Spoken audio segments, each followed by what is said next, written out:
Hey everyone, this is Blue Bass 86.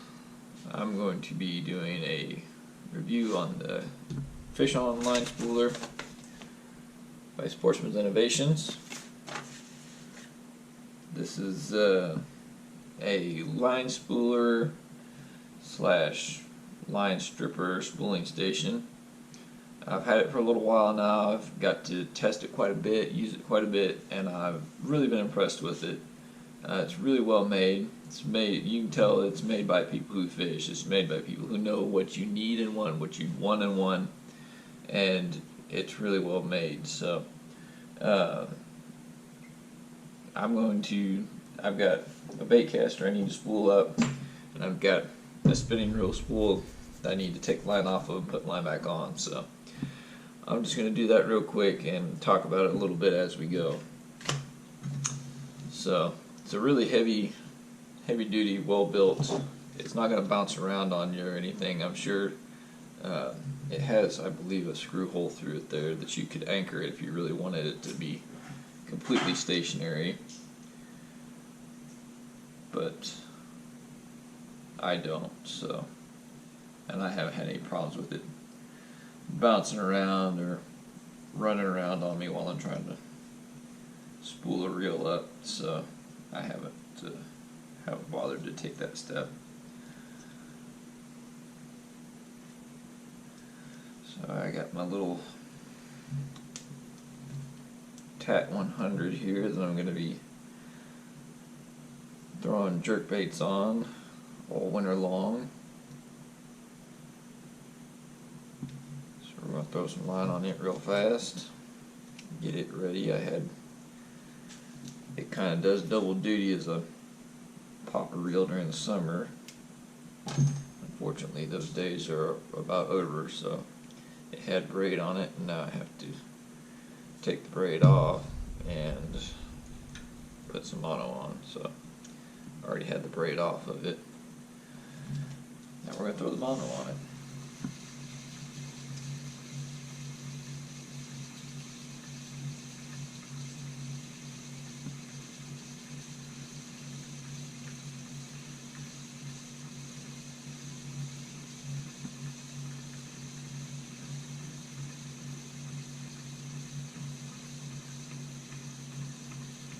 Normally I would have my reels on the rod to do this, but you can put so much tension on this thing with this spring that I don't have a problem with my line bunching up on one side or the other.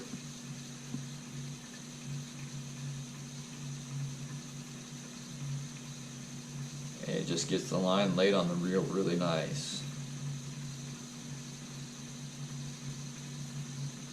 which will really be important while I'm out there and my guides are icing up. I don't want anything causing me any extra problems. So that one is done.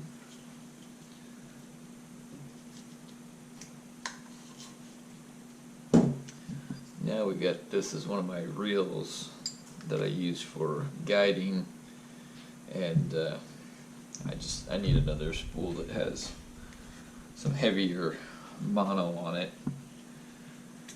As much as the spinnerbait bite's been pretty good, and spinnerbaits and braid I'm not a big fan of, especially in the clearer water for smallmouth. So this reel is big enough that I can get away with putting some 12-pound mono on it. So it's got these little spools to do this line remover spool. Right, it's got the little holes through it. So you put the line through the holes, and it's got this spot that your line remover spool goes.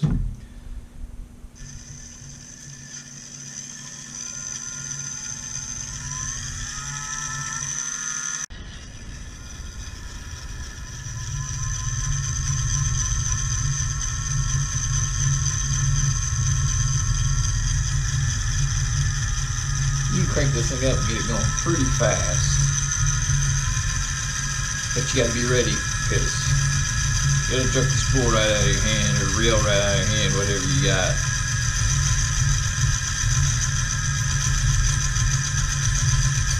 It's nice with the bait caster. You can turn this thing on and set the reel down. I got all my line on the wall back behind the camera there. I usually forget to grab the line beforehand, so I'll turn it on, walk around the boat, go grab my line.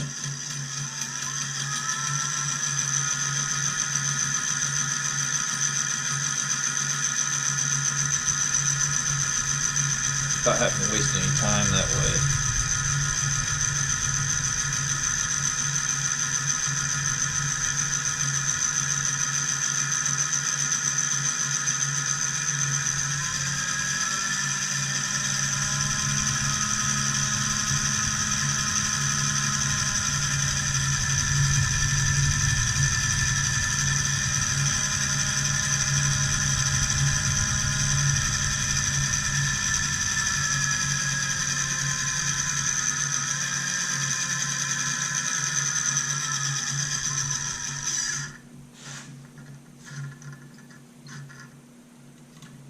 Not quite all the way there.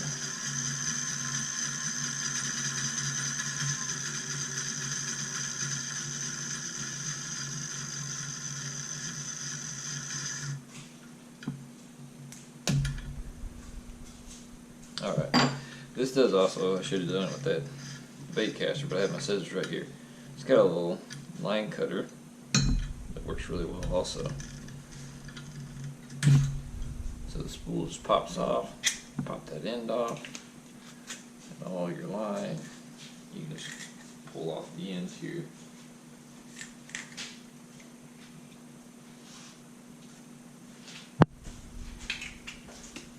And we're done with that. Because with two of those spool remover, there's line remover spools. Now we've got our spinning reel spooling tools. It's got these little pegs on them. You can see when you turn, when you twist this, these come out. So what we're going to do is set this right on top of here and twist, and that locks it into place.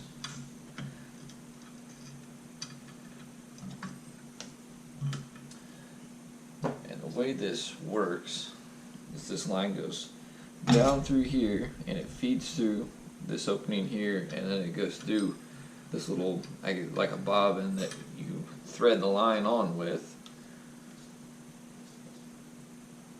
And what that does is it keeps all line twists off of your reel when it's going onto your spool. So you get a perfectly spooled spinning reel.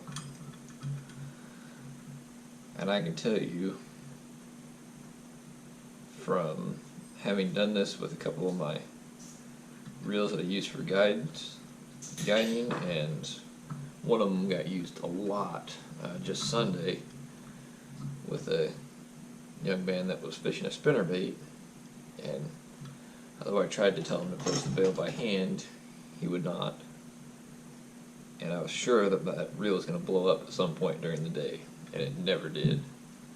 And I gotta think that having spooled it with this probably helped save the day there.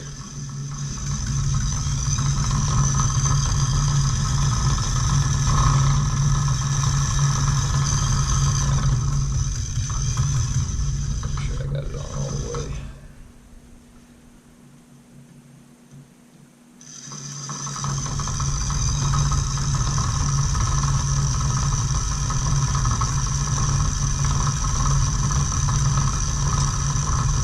I've never had a spooling station that you spool the spinning reel like this with the spool off of the reel, so I'm still trying to learn this part.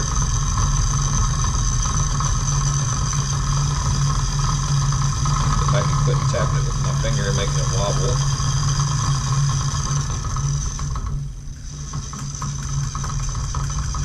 Or just hitting my boat.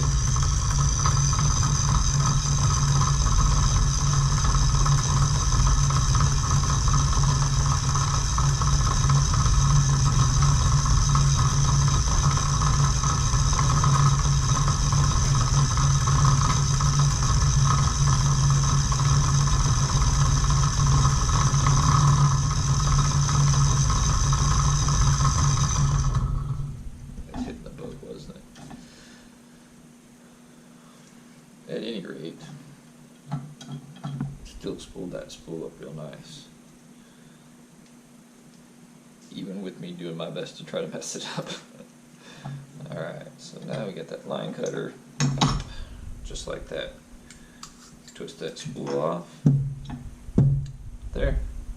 Done. Both those reels, both of them line off of one, line on both of them.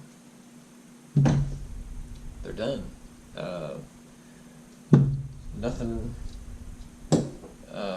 Nothing real complicated with using this thing.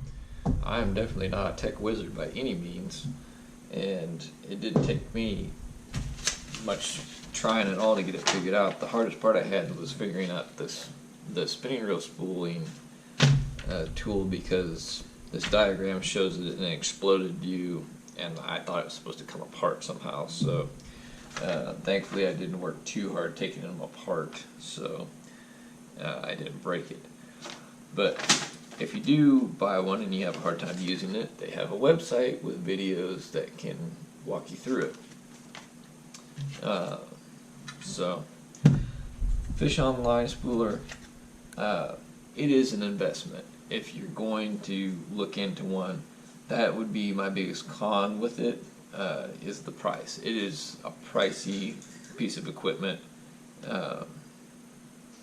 but if the longevity is there and you fish as much as I do, you spool as many reels as I do, it's worth it, I think. So I would suggest you check it out. That's Sportsman's Innovations. It's their Fishon line spooler. It's also got the power cord, the regular just plug-in power cord.